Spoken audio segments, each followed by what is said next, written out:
வணக்கம். இது OnePlus Nord Buds 3R. இது வந்து பார்த்தீங்கன்னா இப்போ ஒரு 10 நாளாக யூஸ் பண்ணிக்கிட்டு இருக்கேன். ஒரு 2000 ரூபாய்க்குள்ள ஒரு பெஸ்ட்டு TWS வாங்கணும்னா இதை விட்டால் வேறு எதுவுமே கிடையாதுங்க. அது எப்படின்னு சொல்கிறேன் வாங்க. இதில் வந்து பார்த்தீங்கன்னா பாக்ஸுக்குள்ளே என்ன இருக்குன்றதை ஃபஸ்ட்டு பார்த்துடலாம். இது உள்ளே வந்து யூஸே இல்லாத ஒரு யூசர் மேனுவல்ஸ் தூக்கி இருந்துடலாம். அடுத்து உள்ளே வந்து பார்த்தீங்கன்னா இயர் டிப்ஸ் இருக்குங்க. இது வந்து சாஃப்ட் சிலிக்கான் டிப்ஸ் தான். மொத்தம் 3 வருது. இது ஓரமாக வச்சிடலாம். இதில் பார்த்தீங்கன்னா பெரிய சைஸில் 2, சின்ன சைஸில் 2, ஒன்று எதுலேயே போட்டு வருது. கேபிள்ஸ் ப்ரொவைட் பண்ணுறது இல்லைங்க.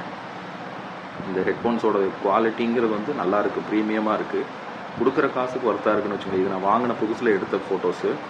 இப்போ நான் அது எப்படி இருக்குன்னு நான் உங்களுக்கு காட்டுறேன். கலர்ஸ் வந்து நல்லா வைப்ரண்ட்டாக இல்லைனாலும் சின்ன சின்ன ஸ்க்ராச்சஸ் விழுந்துருது. அதனால் கொஞ்சம் நான் ஸ்டிக்கரிங்ஸ் எல்லாம் பண்ணியிருக்கேன், கண்டுக்காதீங்க. டைப்-C போர்ட் இருக்குது, LED இண்டிகேட்டர்ஸ் இருக்குது. வேறு என்ன சொல்கிறது, உங்களுக்கு ஆன் பண்ண உடனே நமக்கு வந்து என்ன சொல்கிறது, டிவைஸில் காட்டிடுது. இல்லை ஐஃபோனில் வர மாதிரி பாப்பப் நோட்டிஃபிகேஷன் வந்துடுது. ப்ளஸ் இதில் வந்து பார்த்திங்கன்னா ஆப் மூலிமா கஸ்டமைஸ் பண்ணிக்கலாம். ஹேமெலடி ஆப் மூலிமா. அதில் பார்த்திங்கன்னா நமக்கு என்ன சொல்கிறது, இது டீசெண்டாக எல்லா ஆப்ஷன்ஸுமே வந்துடும். மெயினாக சொல்லணும்னா சவுண்டு ஈக்குவலைசர்ஸ், நம்மளோட பாட்டோட இதில் வந்து எது ஜாஸ்தியாக இருக்கணும், சாங் வந்து நமக்கு வந்து என்ன சொல்கிறது, உங்களுக்கு பேஸ் எஃபெக்ட் ஜாஸ்தியாக இருக்கணுமா, இல்லை வந்து ட்ரிபிள் ஜாஸ்தியாக இருக்கணுமா, நமக்கு வேணுங்கிற மாதிரி கஸ்டமைஸும் பண்ணிக்கலாம். கேம் மோட்ஸும் இருக்குது, லேக் கம்மியாக இருக்கும். டியூவல் கனெக்ஷன் இருக்குது. இது பார்த்தீங்கன்னா என்ன சொல்கிறது, உங்களுக்கு டியூவல் ஃபோன்ஸ் ஒரே நேரத்தில் கனெக்ட் பண்ணிக்கலாம். ஃபைன் மை இயர்பட்ஸ்ன்ற ஆப்ஷன் ரொம்ப யூஸ்ஃபுல்லான ஆப்ஷன். இப்போ நான் ஆன் பண்ணுற சவுண்டு கேளுங்க. இதில் வரக்கூடிய சவுண்டுன்றது பார்த்தீங்கன்னா நல்ல கிளாரிட்டியாகவும் இருக்குது, இதாகவும் இருக்குது. எங்கேயாவது நம்ம வச்சுட்டோம் அப்படின்னா நம்ம காதில் கேட்குற அளவுக்கு நல்ல குவாலிட்டியாக இருக்குது. அடுத்தது இந்த ஃபோன்ஸுக்கு இந்த கனெக்ட் பண்ணோன்னா நம்ம மொபைல் வழியாகவே கஸ்டமைஸ் பண்ணிக்கலாம். லெஃப்ட்டு ரைட்டு ரெண்டுக்குமே தனித்தனியாக கஸ்டமைஸ் பண்ணிக்கலாங்க.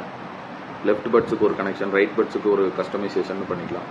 Single, double, triple tap, long and hold எல்லாத்துக்குமே தனித்தனி ஆப்ஷன் இருக்குது. இதெல்லாம் உங்களுக்கு காட்டுறேன். இப்போ single tap pause play, double tap previous next track change பண்ணிக்கிறதுக்கு, ட்ரிபிள் டேப் அழுத்தும் போது பார்த்தீங்கன்னா வாய்ஸ் அசிஸ்டண்ட்டு கூகுள் யூஸ் பண்ணிக்கலாம். லாங் டச் பண்ணி பிடிக்கிறப்ப வால்யூம் அப் அண்ட் டவுன் பண்ணிக்கலாம். ரெண்டுலேயும் தனித்தனியாகவே கஸ்டமைஸ் பண்ணிக்கலாம். டபுள் டேப் பண்ணுறப்ப answer, call, cut the call options இருக்கு. இதில் இருக்குது பார்த்தீங்களா. லாங் டச் பண்ணால் ரிஜெக்ட் பண்ணிடும் கால். அதுவே சாஃப்ட்வேர் அப்டேட்ஸும் இதுக்காக ப்ரொவைட் பண்ணுறாங்க. ஃபைனலி இந்த பட்ஸோட ப்ரைஸிங் பார்த்தீங்கன்னா நான் ஃப்ளிப்கார்ட்டில் எந்த ஆஃபரும் இல்லாமல் டிசம்பர் 23 வாங்கியிருக்கேன். டெஸ்ட் பண்ணிகிட்ருக்கேன் 10 நாளாக. 1817 ரூபாய்க்கு எனக்கு கிடச்சிது. பட்ஸை பற்றி சொல்லணும்னா ஒரு பிராண்டடில் ஒரு நல்ல சார்ஜ் நிற்கக்கூடிய வாய்ஸ் கிளாரிட்டிக்கு பஞ்சமே இல்லை. செக் பண்ணி பாருங்கள். நன்றி.